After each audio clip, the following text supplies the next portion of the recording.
leyendo, siempre leyendo, acostumbrado uno a los papeles. ¿Han estado escuchando los videitos? ¿Han podido ver algo? ¿O no? ¿No? ¿O sí? Sí, profe. Bueno, yo les recomiendo, deben ser más los que no lo hicieron. Yo les recomiendo a los que no lo hicieron, que son pocos tiempos, en los minutitos que ustedes tengan, libre, háganlo, ¿no es cierto? Porque les va a ayudar muchísimo, les va a ayudar muchísimo. Tal es así que, como le dijo Marcos, seguramente con eso van a aprender, digamos, a reexpresar, casi sin darse cuenta, escuchando nomás y mirando, y si no entendieron algo, lo vuelven a escuchar, y van a ver de qué utilidad les es, sin darse cuenta, pero tiene que tomarse el tiempito para hacerlo. Yo le voy a empezar a hablar de vamos a empezar en esta parte ahora a ver y analizar cada uno de los rubros para ver cómo se reexpresan. El primero que vamos a ver, que yo les voy a dar, va a ser inversión. Me ha fallado el compañero Marcos Ponzo, que tuvo un inconveniente, pero vamos a ver inversiones. Que inversiones es un rubro que, ¿cómo les podría decir? Donde van a ver generalmente la comparación de monedas de distinto poder adquisitivo, ¿no es cierto? Es decir, en inversiones ustedes van a ver resultados, les van a aparecer resultados de tenencia, les van a aparecer actualizaciones, les van a aparecer ajustes, les van a aparecer diferencias de cambio, les van a aparecer todas esas cuentas que yo las llamo cuentas puente. Esas cuentas, digamos que son cuentas puentes. ¿Qué significan? ¿Qué significan? Es que yo llevo un valor contable que está en la contabilidad a un valor posterior. Es decir, tengo un valor de costo y lo llevo a valor de mercado, tengo un resultado de tenencia. Tengo un valor corriente anterior al cierre y lo llevo a otro valor corriente, tengo otro resultado de tenencia.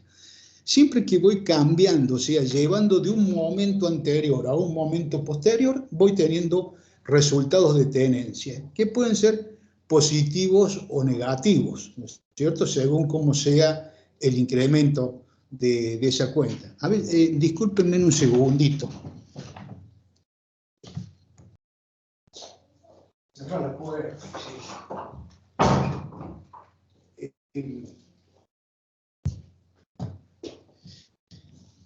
Disculpen. Entonces, como les comentaba, yo a esas cuentas las llamo cuentas puentes, ¿no es cierto? En la contabilidad tradicional, esas cuentas puentes que yo les llamo, ¿no es cierto? Llámenle resultado de tenencia. ¿Por qué? Porque ¿qué es lo que hace un resultado? ¿Cómo surge el resultado de tenencia? Yo tengo un bien de cambio que lo compré en noviembre a un valor y después lo quiero llevar al cierre, al 31 del 12, que tiene otro valor. Entonces, esa diferencia es un resultado de tenencia de bien de cambio. Lo tengo que aumentar el valor de bien de cambio, entonces haré bien de cambio, resultado de tenencia. ¿Se dan cuenta? Es decir, por eso les digo, cuentas puentes llevan de un valor de costo al valor de cierre, o un valor, digamos, ya que tomamos anteriormente a la cierre del balance, un valor de mercado, pero que fue de mercado en ese momento y que ahora lo llevamos al cierre.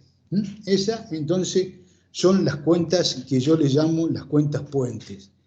Esas cuentas puentes, llámenle ustedes como le quieran llamar, diferencia de cambio, resultado de tenencia de moneda extranjera, intereses, ¿no es cierto? Porque el interés me lleva un capital, más el interés me da otra cifra, que es el capital más los intereses devengado hasta ese momento.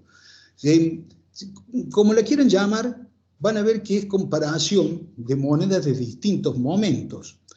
Por ser comparación de monedas de distintos momentos, entonces tenemos que ocuparnos de esa parte que le dijimos teóricamente, en donde como la metodología que se utiliza tiene como fundamento el factor tiempo, es temporal, entonces se acuerdan que había anteriores al cierre se reexpresan, en las de cierre no se reexpresan, y había una categoría, ¿no es cierto?, que no está expresamente allí explicitada, pero que la práctica la ha llevado a que cuando tengamos comparación de monedas de distintos poderes adquisitivos como un resultado de venta de bien de uso, tendremos el precio de venta en un momento y el costo en otro. Entonces, ¿qué hacemos?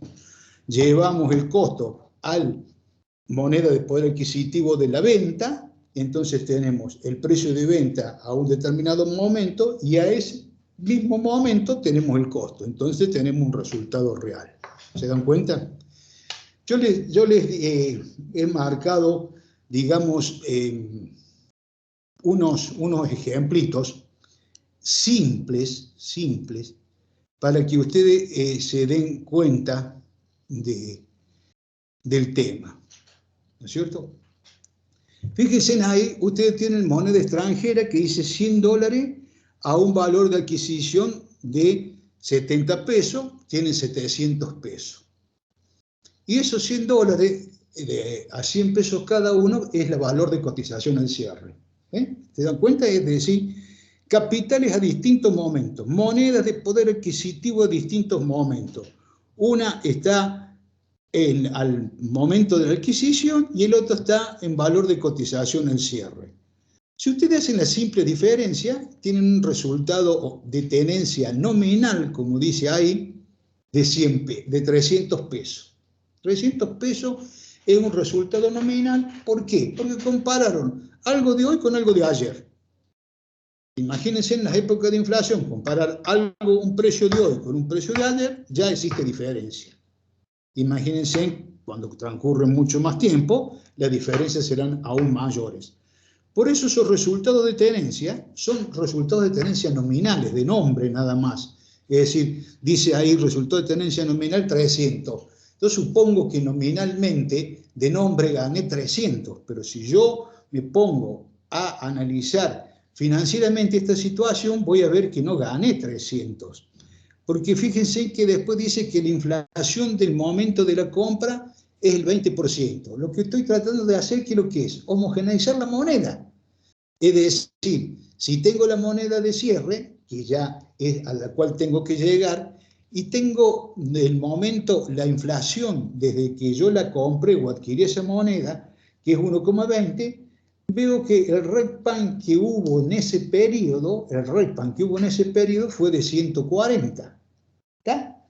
Entonces yo en algún momento pensé que había ganado 300. Sí, gané 300 nominalmente, pero no tuve en cuenta que parte de esos 300, que son esos 140, es inflación. Fue un incremento como consecuencia de la inflación. Ustedes bien saben que los bienes pueden aumentar por múltiples razones, pero digamos, hay razones que son mucho más lógicas que la inflación, es decir, una mejora, un pavimento realizado frente a una casa, una salida de un campo pavimentada donde antes no se podía sacar la cosecha ni la hacienda, etcétera, etcétera, son incrementos del valor en sí del bien, ¿no es cierto? Tendrán después cargada algo de inflación, pero la incidencia mayor de ese mayor valor es, como les digo, una mejora o un cambio sustancial en el bien. Entonces, como les decía recién, ustedes cuando hacen la diferencia entre 1000 y 700 tienen una diferencia que es un resultado de tenencia nominal porque son comparaciones de monedas de distintos momentos. Ahora, cuando se van a ver ustedes cuánto fue la inflación en ese momento, es decir, cuánto se lo comió a ese resultado la inflación, van a ver que se comió 140 pesos. O sea que de los 300, 140 pesos se deben a la inflación. Por lo tanto, el resultado de tenencia real es 160. Eso es analizándolo un poco más detalladamente. sino también, si ustedes se fijan un poco más abajo, van a ver que el valor de cotización al cierre es 1.000. El valor del costo de la moneda, del poder adquisitivo en el momento que lo compraron hasta el cierre es 840. Entonces, los 1.000 menos los 840, que el 1.000 que es el valor de cotización al cierre, menos los 840 que es la moneda llevada al mismo poder adquisitivo que ese valor de cotización al cierre, le da el resultado de tenencia real 160. Si ustedes leen después abajo, dice el resultado de tenencia real surge de la comparación de los capitales a moneda de un mismo poder adquisitivo. O sea que siempre, entonces, tengan en cuenta esto. Es decir, esas cuentas puente, esas cuentas que van a llevar una cifra de un momento anterior a otra fecha, son cuentas puente que son nominales. Son nominales, ¿por qué? De nombre nomás. Es decir, hay una diferencia positiva o negativa de nombre. ¿Por qué? Porque los valores están a distintos momentos. Y hubo inflación y hubo pérdida de poder adquisitivo de la moneda. O sea que fueron valores que se realizaron y en distintos momentos y se calcularon en distintos momentos del tiempo. No es lógico calcular, digamos, si gané o perdí, digamos, comparando moneda del presente con moneda del pasado. Tengo que comparar para saber si gané o perdí en alguna de esos tipos de comparaciones con ambas monedas a un mismo poder adquisitivo, que generalmente va a ser la fecha de cierre.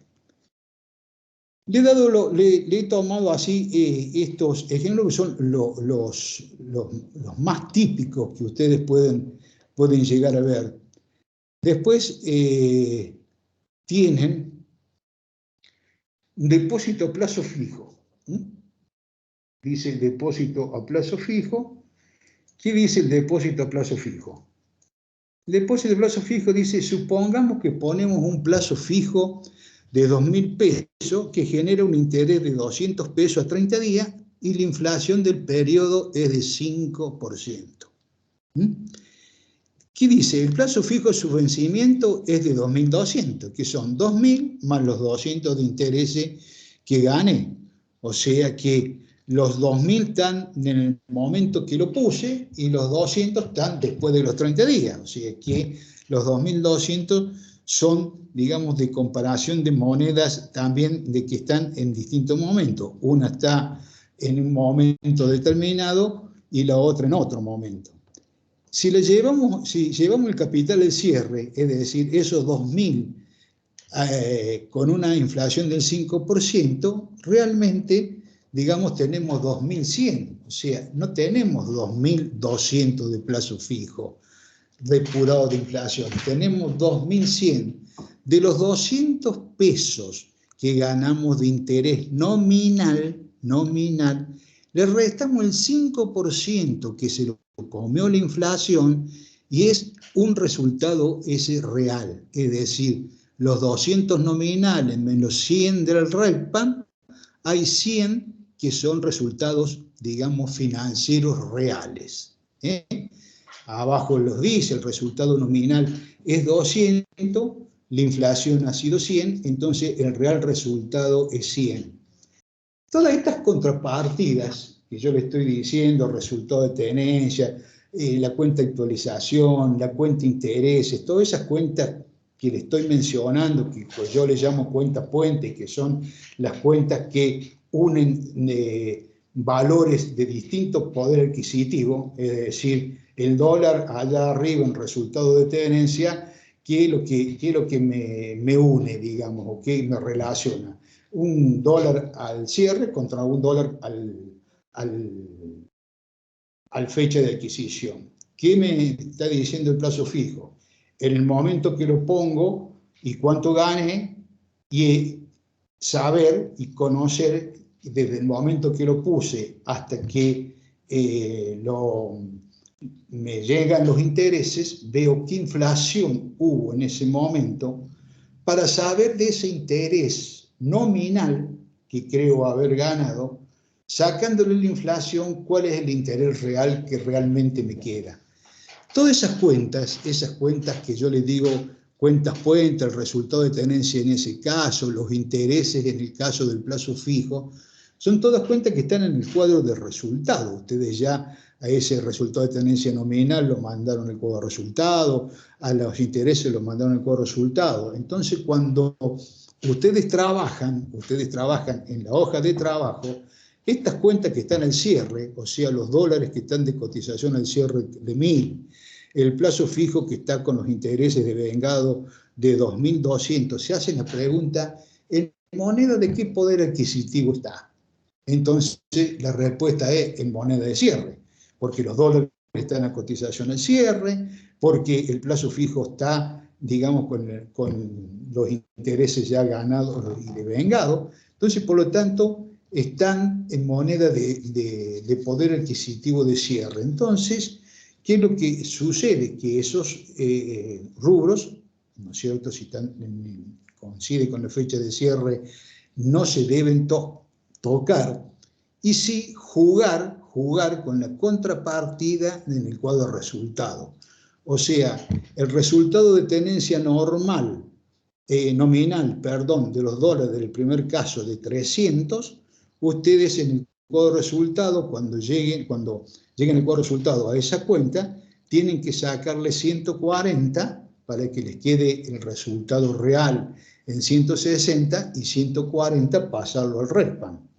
Y lo mismo va a pasar con los intereses. Con los intereses de 200, ¿no es cierto?, van a tener que dejarlo en 100. Entonces van a tener que sacar de la cuenta intereses que están nominales de esos 200, van a tener que sacar 100 y pasárselo al RESPAN. ¿Por qué? Porque son como consecuencia de resultados por cambio en el poder adquisitivo de la moneda. Esos son los dos más típicos que le he dado. Yo les voy a comentar, digamos, ahora algo que, Marcos le va a comentar a lo mejor con mayor profundidad, que otros tipos de inversiones típicos, si ustedes se ven, el depósito a plazo fijo y los dólares, es donde hay mayor accesibilidad y mayor cantidad de adherentes, digamos. Hay gente que no quiere hacer, qué sé yo, plazos fijos con UVA, que son como mínimo 90 días, en donde están actualizados, donde se pierde menos con la inflación porque están actualizados, etcétera, etcétera. Pero en este país la gente tiene desconfianza, esperar tantos días para poder recuperar el dinero, y los dólares que por ahí suben estrepitosamente y por ahí bajan. Entonces, para el inversor es bastante problemático el tema de cuál elegir. Indudablemente que tiene que hacer un análisis de mercado de las distintas alternativas, de los movimientos, a pesar de que tenga movimientos en los últimos tiempos, hay muchas cosas como la cotización del dólar difícil de predecir. Sí, yo lo que les comento es que cuando tengan todo este tipo de cuentas, tienen que emplear, ¿no es cierto?, esa parte de la resolución, mejor dicho, que no está, que está implícita, pero que es temporal, en donde tienen que hacer siempre la comparación de los valores a momentos iguales, a momentos del mismo poder adquisitivo.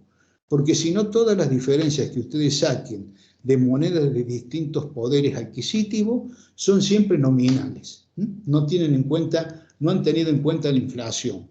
Por eso tienen que tener en cuenta la inflación para saber de cuánto de ese resultado nominal es inflación, para que en el cuadro de resultados se lo saquen y se lo pasen al RESPAN, para que no les quede, digamos, los 300 nominales ni les quede los 200 nominales, sino que les queden los 160 reales y les queden los 100 reales. Eso lo hacen en el cuadro de resultados. O sea que el arreglo lo hacen en el cuadro de resultados porque es ahí donde ustedes han llevado la contrapartida, en donde la cuenta está distorsionada porque tiene inflación. Otro tipo de inversión que, digamos, suele ser, digamos, bastante comunes, porque la han adoptado la mayoría de los bancos, y por lo tanto, si no han adoptado la mayoría de los bancos, o casi todo, le diría yo, es porque, digamos, tiene salida el producto, digamos. Son los fondos comunes de inversión. No sé si ustedes los han sentido nombrar. Los fondos comunes de inversión son fondos en donde los administra, los hace la gerencia, toda la movida la hace la institución bancaria, en donde con su departamento de ingeniería de finanzas van viendo en dónde ir colocando los distintos montos que van recibiendo de los inversores para que tenga un rendimiento satisfactorio. Y entonces nosotros, ¿qué hacemos? Compramos con un monto de dinero determinado, una parte de ese fondo común de inversión, una parte de esa torta que es el fondo común de inversión, donde participamos con un montón de inversores distintos, y al cabo del tiempo, o sea, mensualmente, se van viendo, digamos, cuánto es la cotización que va asumiendo el fondo común de inversión, y nosotros tomamos la parte que nos corresponda. Es decir, si nosotros pusimos el 3% de un fondo común de inversión, ¿no es cierto? Cuando nos dan, digamos, el resultado mensual de ese fondo común de inversión, tomamos ese 3% y vemos, digamos, cuánto es el monto de lo que es el resultado de tener ese fondo común de inversión, y que vuelve a ser nominal. ¿Por qué? Porque era un monto que nosotros pusimos de dinero en un momento anterior en un fondo común de inversión, lo dejamos y ahora lo tenemos que comparar con un monto de fondo común de inversión en un momento posterior.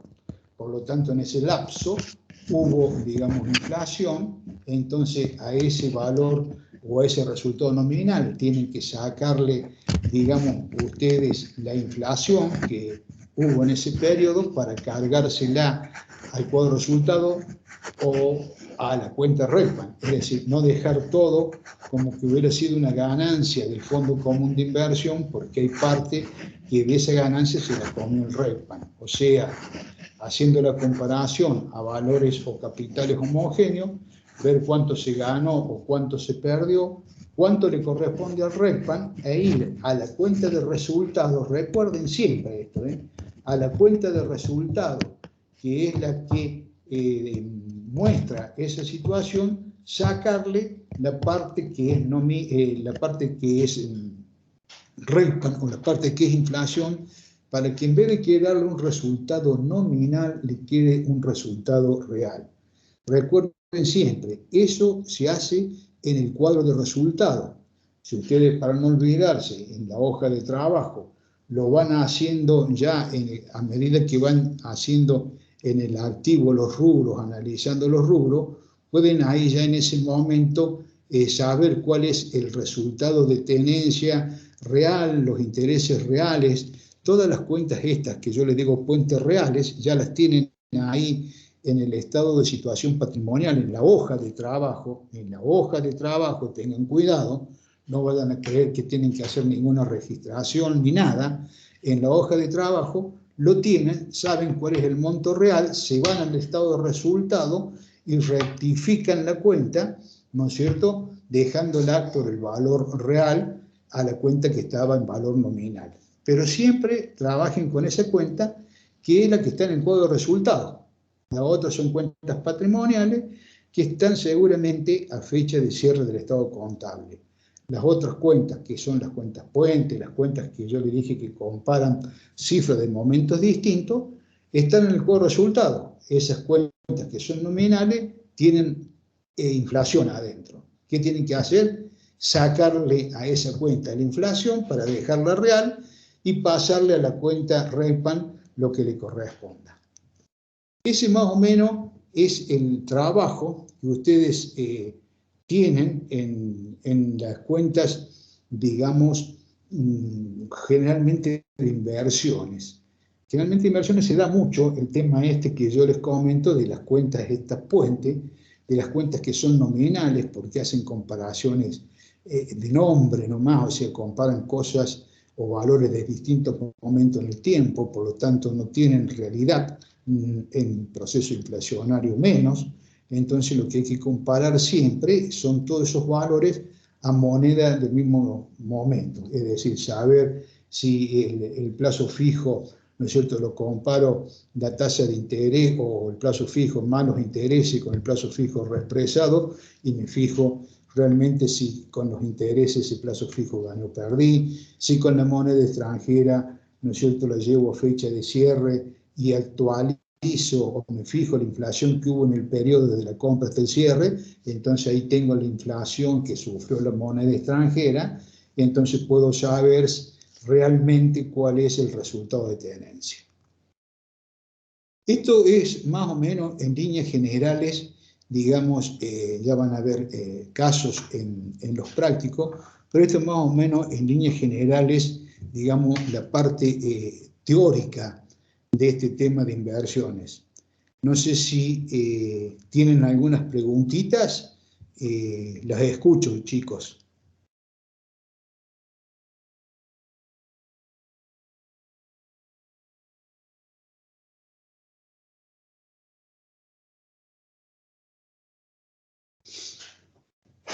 ¿No tienen ninguna pregunta? Se entendió, profe. Bueno, les redondeo para que les quede claro. Patrimonialmente, las cifras no las tocan. Si están a fecha de cierre, por supuesto, si el capital está con los intereses del plazo fijo, si la moneda extranjera estuvo a cotización de cierre, todo eso, ustedes cuando se hagan la pregunta, moneda qué poder adquisitivo está, va a estar a fecha de cierre, no lo tocan.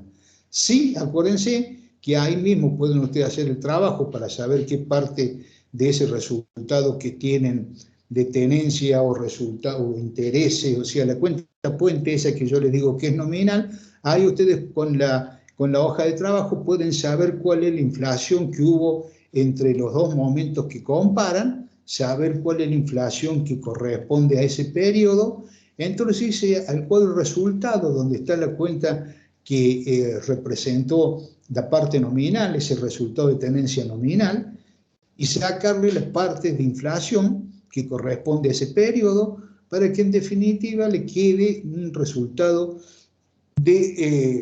real, un resultado de tenencia real, un resultado financiero real, es decir, todo eso depurado de inflación. Nominal no le queda nada, eso es lo técnicamente correcto. Después van a ver que no es tan fácil a veces, fundamentalmente en la cuenta de intereses, cuando hay muchos movimientos, etcétera, etcétera, por eso hay muchas dispensas. Pero eso es lo técnicamente correcto, ¿no es cierto? Lo técnicamente correcto es comparar siempre capitales medidos a moneda de un mismo poder adquisitivo.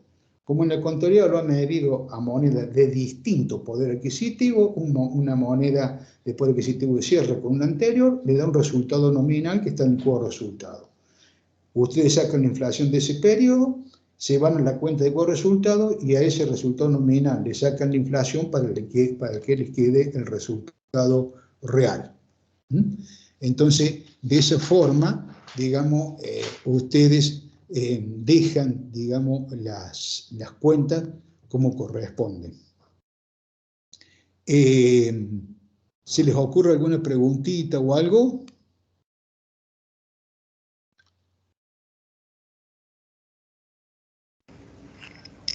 A mí no, profe, quedó todo muy claro.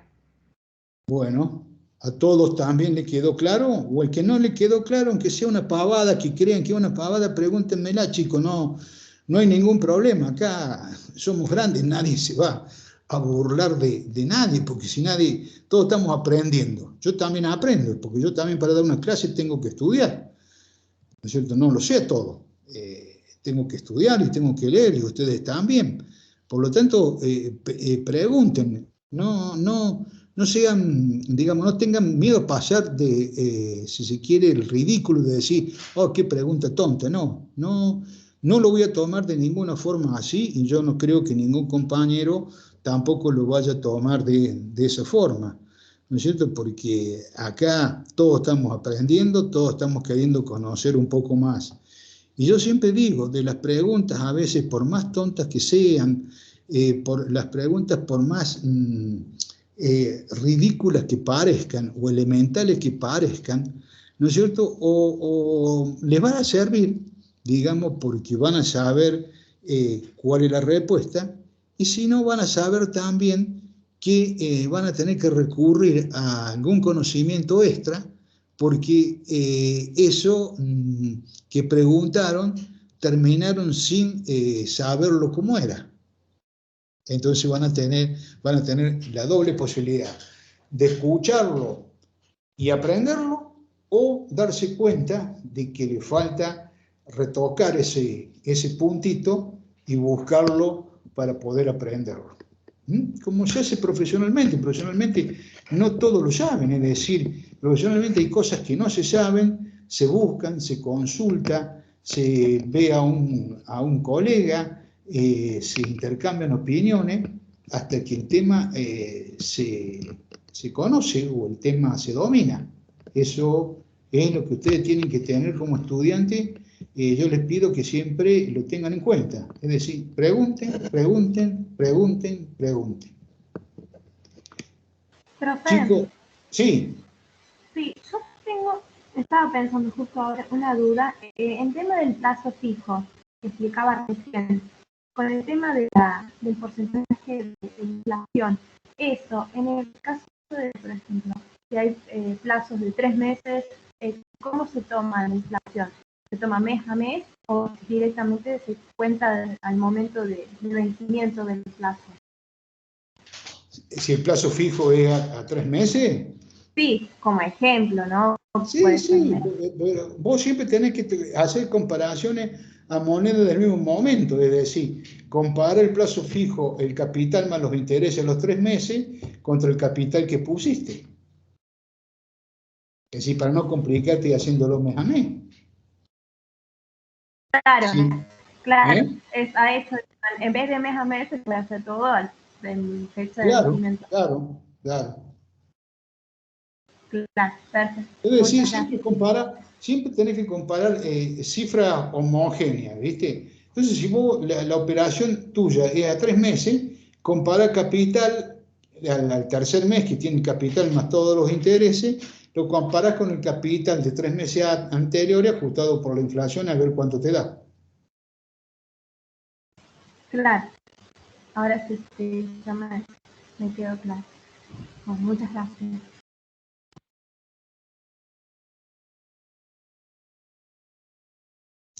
Bueno, chicos, si no tienen ninguna otra preguntita, nos vemos mañana. Entonces, que sigan bien, que tengan buenas noches. Chao. Gracias, profe, nos vemos. Gracias, profe. Chao, profe. Chao, profe.